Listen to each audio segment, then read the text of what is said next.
अरे निहुरल बेटी आंगना बाहा रेली पापा जी के पड़ी गईले धूर। पापा जी के पड़ी गईले धूर। अरे पंडित बोलाई पापा जी लगना सोचा इले रोपी दिहनी बेटी के बियाह। रोपी दिहनी बेटी के बियाह।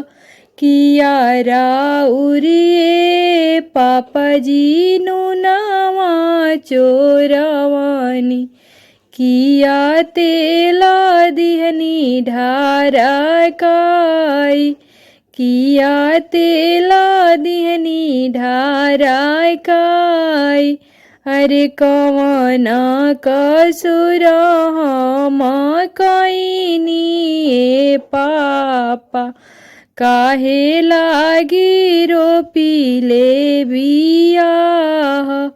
काहे लागी रोपीले बियाह। नाही तूहू बेटी हो नुनावा चोरवलु। नाही तेला दिहलु ढारा काई।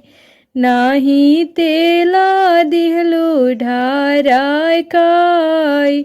अरे कवनो कसुर नाही कइलु हो बेटी। अब भइलु साजन जोग। अरे अब भइलु साजन जोग।